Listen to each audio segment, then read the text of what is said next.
Shortly after noon on the 8th of November 1954, a special train passed through the frontier station of Kaldenkirchen with His Imperial Majesty the Emperor of Ethiopia, a most exalted visitor to Western Germany.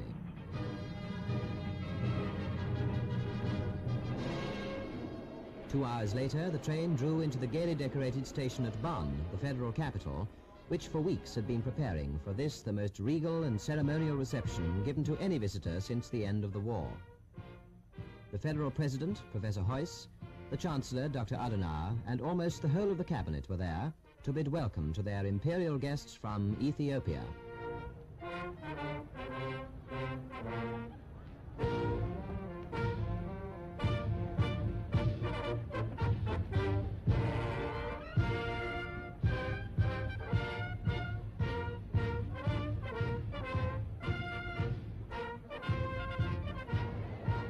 The people of Bonn treated this grey November day as a holiday. All the schools were closed in honor of the visit, and the children thronged the streets, each waving the Ethiopian flag. The emperor, accompanied by the federal president, then drove in a car, also carrying the green, yellow and red standard, to the Petersberg, where His Imperial Majesty and his suite were to stay, the famous hotel with its majestic view across the Rhine. That same evening, a state banquet was given in honor of the royal guests at the Villa Hammerschmidt, the residence of the President of the Federal Republic of Germany. Prominent personalities from diplomatic circles and the cream of society were there to pay tribute to His Imperial Majesty.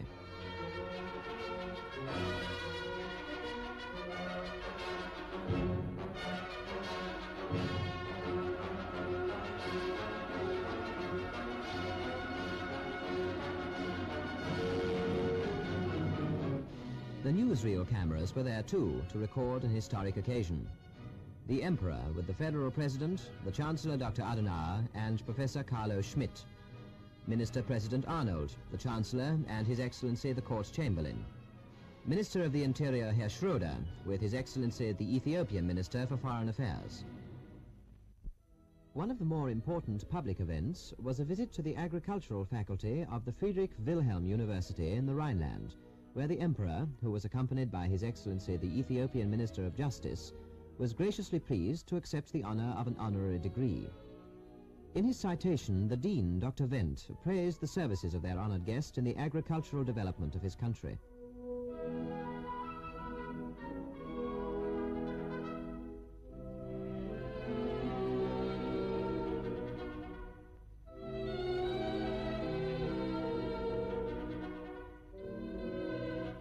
And in his reply, the Emperor paid tribute to the great assistance rendered his country by German botanists and explorers.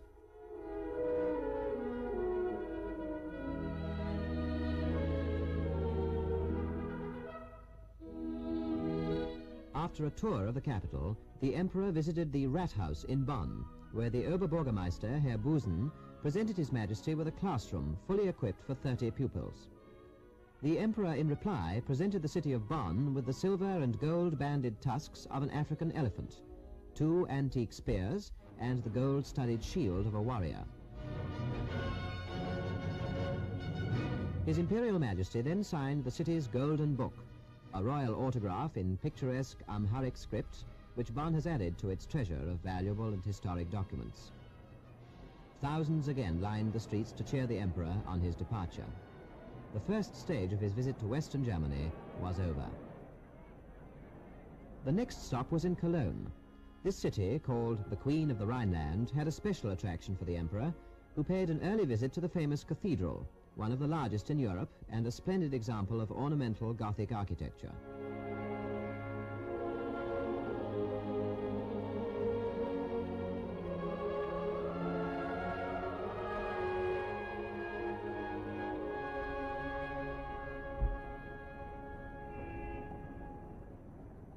Not only the monuments from the past were of interest to the royal visitor, but also the achievements of today. At the experimental station of the Alwegbahn in the Fullinger Heide, a monorail car gave an impressive demonstration of cheap and speedy transport possibilities for the future.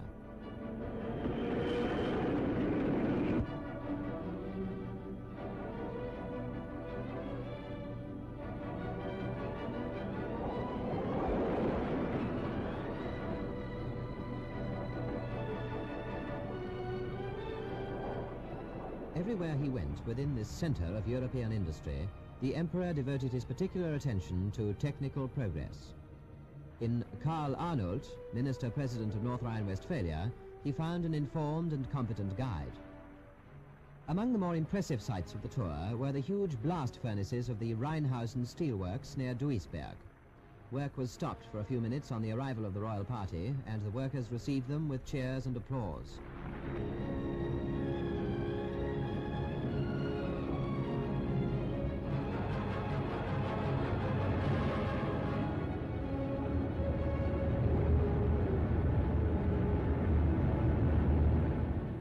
Then the emperor witnessed the exciting scene as a giant blast furnace was tapped, and watched the making of steel ingots from the white-hot mass of metal to their final shaping in the great rolling and stamping mill. The application of modern techniques to the industry of his country is due very largely to the personal initiative of the emperor himself. Here in Essen, some 43 apprentices from Ethiopia, who have been trained in various branches of the German engineering industries, had the honor of being presented to their emperor. There were flowers and more flowers for the royal visit to Altenhof, a settlement for retired workers from the Ruhr industries. The emperor was especially interested in all the social and welfare problems of our industrial civilization. To the inhabitants of Altenhof, the visit was an unforgettable experience.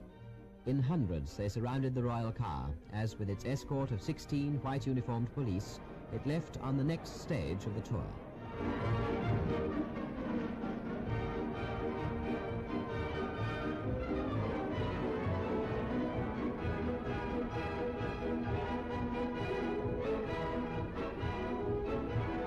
This was to the famous Westphalian stud farm of Warendorf. An extra guide to the royal party was the Federal Minister for Food, Agriculture and Forestry, Dr. Lübke. For the emperor, who has done so much to improve the bloodstock and standards of animal husbandry in his own country, this visit to a model farm was of obvious interest.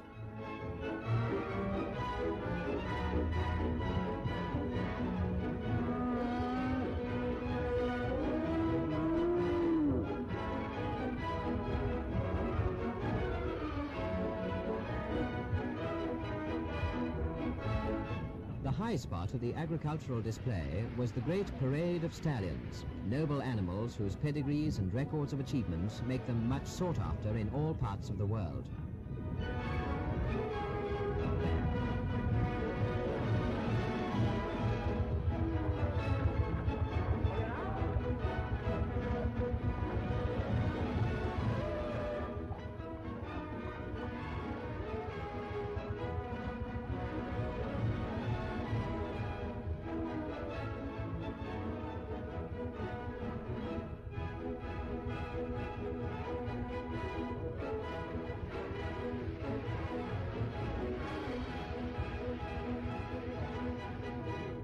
These magnificent teams of Kaltblüter provided a fine picture of harnessed power, breeding and beauty.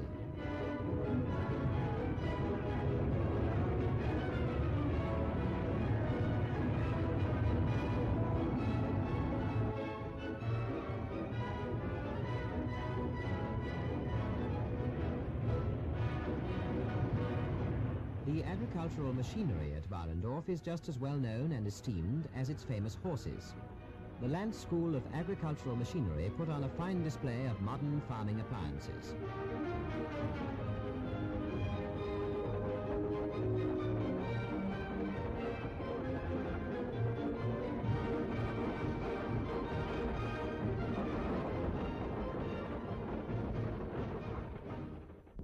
But now the time had come for the last visit of the tour, to the free and Hansa city of Hamburg.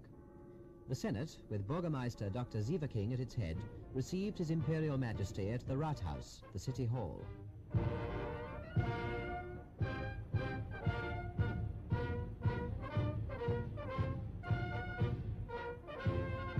The most exciting pleasure that Hamburg can offer its guests is a trip round the harbour, one of the largest in the world. The weather on this, the last day but one of the Emperor's visit to Germany, was wonderful. The sun was shining and only the lightest of breezes rippled the water. Ideal conditions for a trip on the river. Baron von Herwarth, who was responsible for the whole of the imperial tour, could hardly have arranged it better. Here, as always, when he appeared in public, the Emperor was met with a warm and friendly ovation. The Senate's barge took the royal guests out among the galaxy of ships from so many different nations. On this particular Saturday afternoon, there were dozens of ships of all sizes and from all parts of the globe, testifying to Hamburg's claim as Germany's gateway to the world.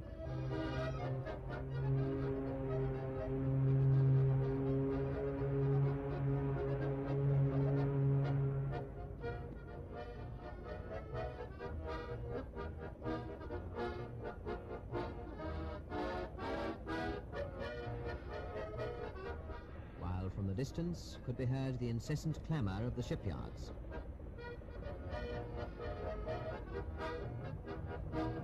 This tanker, the largest ever to be built, caught the especial attention of His Imperial Highness the Duke of Hara.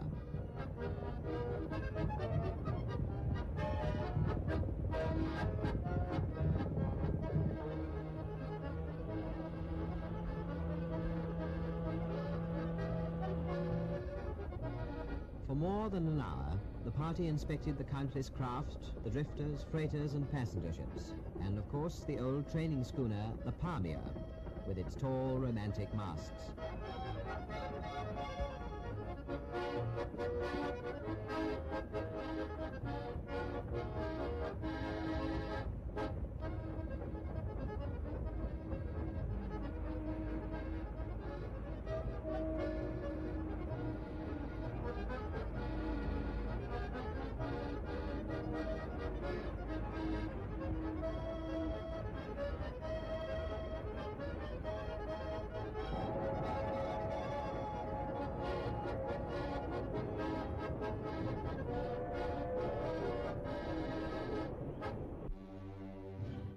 A civic reception marked the end of the royal tour, a tour which had forged a link between two nations. The German Chancellor, Dr. Adenauer, has spoken of their common purposes and hopes, upon which is based a mutual respect and a friendship which can carry over the many miles and outweigh any differences between them.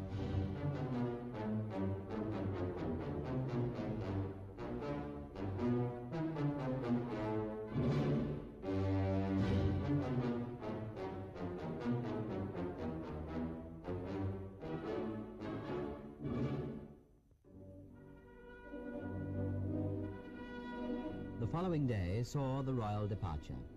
At the Dammtor station in Hamburg, a special train was waiting to carry the Emperor on his way to Scandinavia. Before he left, however, His Imperial Majesty showed again that lovable human nature of his when he presented a golden souvenir coin to an enraptured little boy. Then the last words of thanks and farewell. The 6-day visit was ended, an imperial visit which the people of Germany will remember forever, and with pride.